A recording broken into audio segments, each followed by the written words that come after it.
भाई लोगों को हगनू प्रसाद का राम राम। आज आपको एक सुनाते हैं बढ़िया सी पुरानी कहानी, लेकिन ये सिर्फ मनोरंजन के लिए है।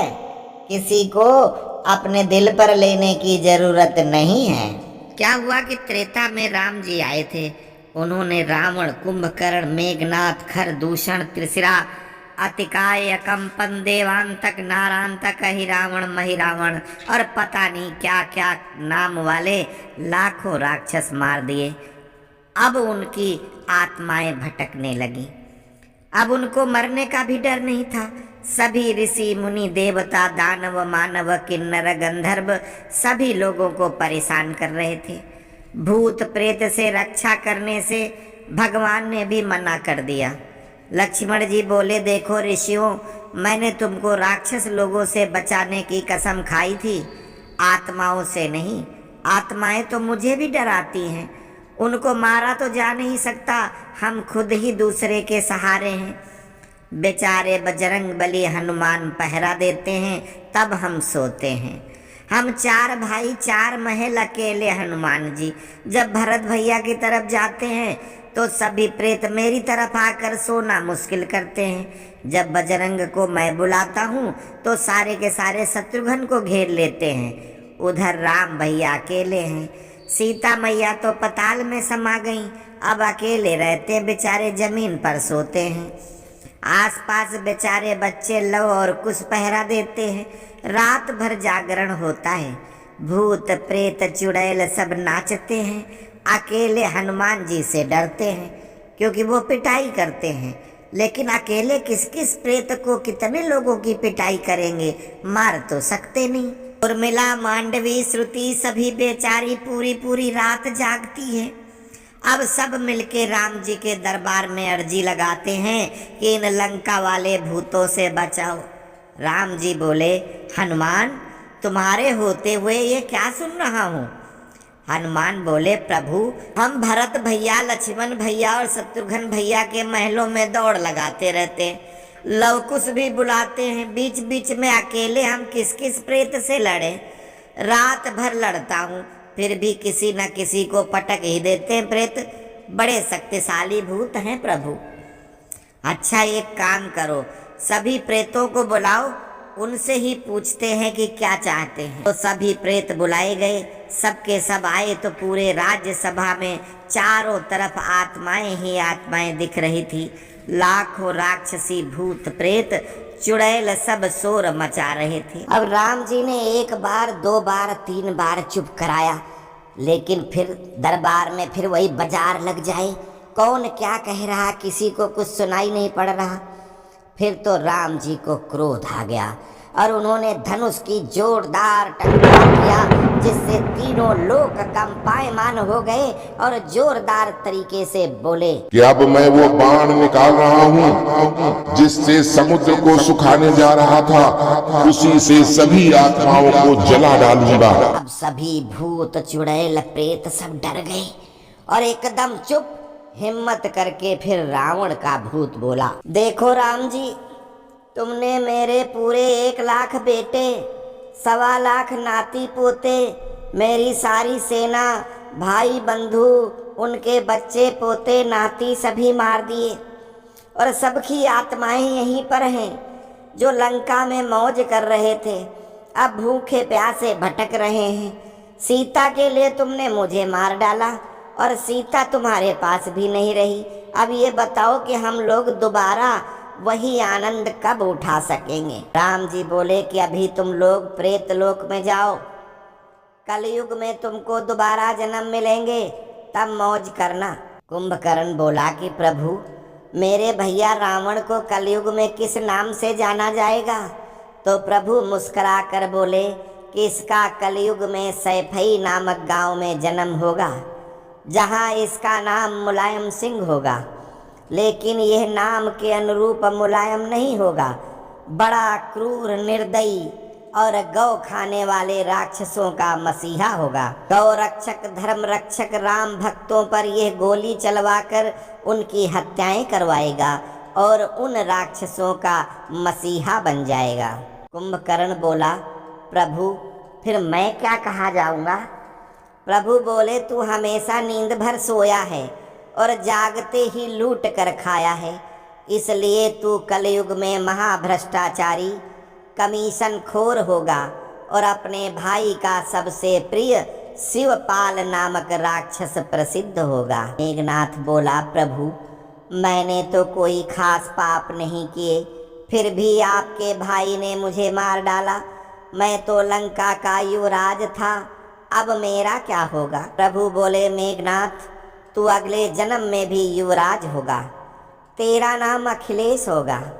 तेरे शरीर में मेघनाथ के साथ साथ कालनेमी कंस की आत्मा का भी वास होगा, इसलिए तेरी नाक सर्प के समान टेढ़ी होगी। लोग तुझे नकटेढ़ा नहीं कहकर बल्कि तेरी जय अखिलेश कहकर जयकार करेंगे। किंतु कंस की आत्मा होने के कारण तू अपने पिता को लात मारकर उनकी कुर्सी छीन लेगा। राम भक्तों पर गोली चलाने वाले राक्षस रावण का कलयुग में तू कंस बेटा कहा जाएगा और तुझे तेरे पिता का श्राप मिलेगा, फिर दोबारा कभी राजा नहीं बन पाएगा। इतने में शूर्पणखा बोली कि प्रभु मैं तो स्त्री जाति हूँ, मेरा क्या? प्रभु बोले कि कलयुग में तू भी हमारी अयोध्या सहित पूरे उत्तर प्रदेश पर 5 साल राज्य करेगी। तेरा कलयुग में नाम मायावती होगा, लेकिन एक बात मैं फिर भी नहीं बदल सकता। वो क्या प्रभु? तेरी कलयुग में भी नाक कटेगी। इस बार लक्ष्मण नहीं बल्कि तेरी नाक काटने वाला तेरा भाई रावण रूपी मुलायम ही होगा। उस जन्म में लक्ष्मण तेरी नाक काटने से बचाएगा। जब गेस्ट हाउस में तेरी नाक काटने की कोशिश होगी तो लक्ष्मण आरएसएस नेता द्विवेदी के रूप में तुझे बचाएगा और फिर लक्ष्मण की राक्षसों द्वारा हत्या कर दी जाएगी। तुझे 5 साल की सत्ता मिल जाएगी। तब से तू साड़ी पहनना छोड़ सलवार सूट पहनेगी, लेकिन इस जन्म में भी तेरा विवाह नहीं हो पाएगा। इतने में पूतना आ जाती है। वो बोली कि सारे वरदान त्रेता वाले पा जाएंगे तो द्वापर वाले क्या करेंगे प्रभु? प्रभु मैंने तुमको अपना दूध पिलाया और तुमने मुझे ही मार डाला था, ये कोई बात हुई? मैं तो किसी को दूध भी ना पिला सकी, मेरे कोई संतान भी नहीं हुई। प्रभु बोले, चलो तुम कलयुग में सबसे प्रसिद्ध माता बनोगी। तुम्हारा जन्म 7 समुंदर पार इटली में होगा। तुम पहले तो एक रेस्टोरेंट में बैरा का काम करोगी, लेकिन फिर विभीषण के खानदान वाले से विवाह करके तू भारत की राजमाता बन जाएगी, जहाँ पर तुझे एक ऐसा पुत्र मिलेगा जिसको ताउम्र दूध पिलाकर भी उसको बड़ा नहीं कर पाएगी। वो हिंदुस्तान का सबसे बड़ा पप्पू कहलाएगा। तू अपनी पूरी जिंदगी उसको राजा बनाने में लगी रहेगी, लेकिन वो पप्पू ही रहेगा। तू अपने इस जन्म की राक्षसी बुद्धि से हमेशा पोषित रहेगी। तू मेरे ही राम के अस्तित्व को न्यायालय में नकार देगी। तू भगवान को ही काल्पनिक बताएगी। तेरी एक बेटी भी होगी और तेरा दामाद दुनिया का सबसे बड़ा डाकू होगा जो गरीब किसानों की जमीन हड़प जाएगा। अब इतने में मामा मारीच खड़ा हुआ। प्रभु मैं तो फालतू में मारा गया। मैंने माया तो की थी तो रावण के कहने पर, लेकिन मेरा मकसद तो ऐसा नहीं था। प्रभु बोले, रे दुष्ट मारीच, तू कलयुग में भी दुष्ट ही रहेगा।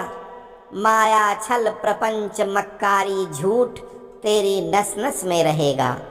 फ्री का लालच देकर तू इंद्रप्रस्थ का राजा बन जाएगा। झूठा मक्कार होते हुए लोगों की मूर्खता से दिल्ली का सीएम बन जाएगा और लोग तुझे केजरीवाल के नाम से जानेंगे।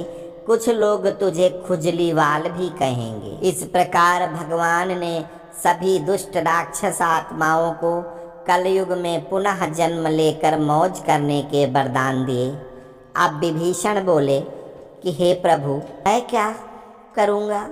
राम जी बोले कि तूने जिस प्रकार अपने भाई रावण का वंश खत्म कराया था, उसी प्रकार कलयुग में तू देश के टुकड़े कराने वाला, अंग्रेजों का चमचा, खुद को अपने मुंह से देश का चाचा कहने वाला सबसे बड़ा गद्दार होगा। तू ही देश के टुकड़े कराएगा सत्ता के लिए और तेरा नाम नेहरू होगा। तेरे पूर्व जन्म के पापों के कारण तू इस जन्म में भी आजीवन नारियों के पीछे भागेगा और मरते मरते भी अपनी गद्दारी दिखाते हुए देश की जमीन चीन को देता हुआ मर जाएगा।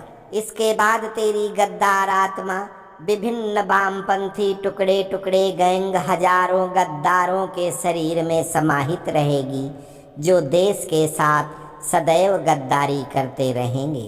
और प्रभु फिर आप कब आएंगे, हम कैसे पहचानेंगे। प्रभु बोले कि मैं स्वयं नरेंद्र मोदी और लक्ष्मण अमित शाह के रूप में आएंगे। हमारे प्रिय हनुमान योगी आदित्यनाथ के रूप में पधारेंगे और सभी दुष्टों का सर्वनाश करेंगे। इस बार विभीषण तुम राम के नहीं रावण के लिए राम से गद्दारी करते हुए नजर आओगे।